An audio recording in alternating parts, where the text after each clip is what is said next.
Hello guys, welcome back to my channel. সবাই কেমন আছো? আশা করি অনেক ভালো আছো। আমিও ভালো আছি। অনেকদিন ধরে ব্লগ দিইনি, তাই ভাবছি আজকে ব্লগ দিই। আজকে আমি রান্না বান্না করবো, তো রান্নারই ব্লগ। আজকে কি রান্না করছি তোমরা দেখতে থাকো। অনেকদিন ধরে ফ্রিজে ইলিশ মাছ পড়ে আছে, তাই ভাবছি ইলিশ মাছই রান্না করবো। আর বেশি প্রথমে আমি এই মাছটাকে হলুদ লবণ দিয়ে মাখিয়ে রাখবো। তেলও দেবো, হলুদ লবণ হলুদ দুটো দিয়ে দিলাম। আর এদিকে সামান্য তেল, এটাকে ভালোভাবে মাখিয়ে নেব। আমি এখন এই মাছগুলোকে ঢেকে রাখবো আলাদা করে। এটা ধুয়ে রেখেছি। আর এদিকে সর্ষে আর লঙ্কা মিক্সারে পেস্ট করে নেব। কাঁচা লঙ্কা সর্ষে পেস্ট করা হয়ে গেছে। তো এদিকে আমি শুকনো লঙ্কা, রসুন, কাঁচা লঙ্কা এগুলো সব শাকে দিয়ে দেবো। কাঁচা লঙ্কা মাছে কড়াই এদিকে গরম হয়ে গেছে কড়াই। এখন দিয়ে দেবো তেলটাকে ভালোভাবে নিয়ে চেড়ে নেব। এরপর দিয়ে দেবো কাঁচা লঙ্কা, রসুন, শুকনো লঙ্কা, হালকা সামান্য ডাল সাম্বারও দিয়ে দেবো। দিয়ে নেড়ে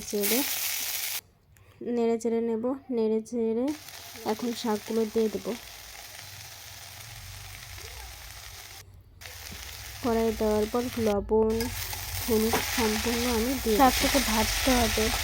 এই জন্য ভালোভাবে কাটতে হবে। কি জন্য এখন জল বের হবে অনেক শাক থেকে জল বের হয়ে গেলে জানি না শাকটা অল্প হয়ে যায়। অনেকগুলো শাক দেখায় ভাজলে অল্প হয়ে যায়। তো দেখো এদিকে কতটুকু হয়ে গেছে শাক। আর এদিকে আমার শাক ভাজাও হয়ে গেছে।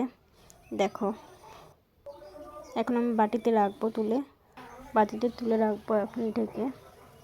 এখন এইদিকে আমি ইলিশ মাছ রান্না শুরু করে দেবো। দেখো একদিকে ভাতও বসিয়ে দিয়েছি। গরম তেলে ছেড়ে দেবো। মাছ রান্না হবে। প্রথমে তেল দিয়ে দেবো। আলুগুলো কড়াইতে গরম হতে হবে। আলুগুলো ছাড়া হয়ে গেছে। এখন নেড়ে চেড়ে নেবো। সামান্য হালকা লবণ দিতে হবে। হ্যাঁ, লবণ দিয়ে ভেজে নেবো। লবণ দিয়ে ভাজলে ভালো হয়। আমার এদিকে হয়ে আসছে, লাল লাল হয়ে গেছে আলুগুলো। এখন নিচে নামিয়ে দেবো। থালের মধ্যে আমি নিয়েছি। এখন দিয়ে দেবো তেল। এখন তেল দিয়ে মাছগুলোকে হালকা ভেজে নেব। সব দিয়ে দিলাম। আমি মাছ বেশি ভাজবো না, মাছ বেশি ভাজলে ভালো লাগবে না, কারণ এটা ইলিশ মাছ অত ভাজবো না। তো হালকা সামান্য ভেজে নেব। পাল্টায় দেবো। এগুলো আমি উল্টায় দিয়েছি। দেখো ভাজা হয়ে গেছে। এখন আমি নামিয়ে নেবো। বেশি ভাজবো না, ভালোভাবে ভেজে নিতে হবে। মাছ ভাজা কমপ্লিট। আমি দিয়ে দেবো লঙ্কা, কালো জিরা,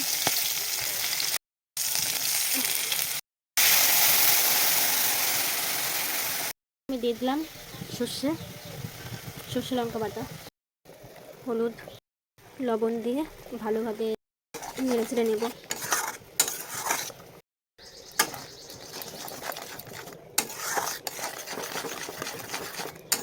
ভালোভাবে ঘেটে নিয়ে হালকা কষা নিতে হবে। এখন আমি দিয়ে দেবো আলু।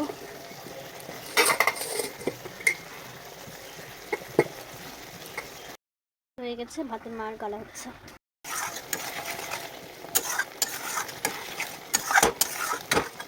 দিয়ে দিলাম, জল দিয়ে দেবো। এখন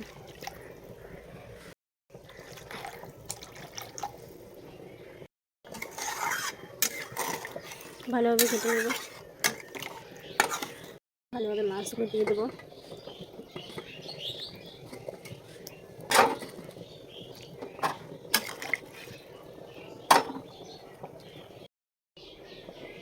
এখন ঢেকে দেবো হালকা।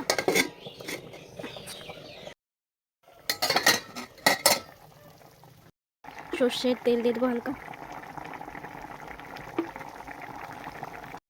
দুটো কাঁচা লঙ্কাও দিয়ে দেবো। রান্না কমপ্লিট হয়ে গেছে। দেখো গ্যাস বন্ধ করে দেবো। ঝোলে রাখছি, কারণ ঝোল দিয়ে তো খেতে হবে না, শুধু এক তরকারি করছি শুধু। বন্ধুরা, ইলিশ মাছ রান্না করার পর দেখো লুকটা যা লাগছে। আর ইলিশ মাছ খেতে ভালো লাগে কমেন্ট করো। ইলিশ মাছ ফেভারিট জেনে রান্না সব কাজ কমপ্লিট। জায়গাটা পরিষ্কার করে দিয়েছি।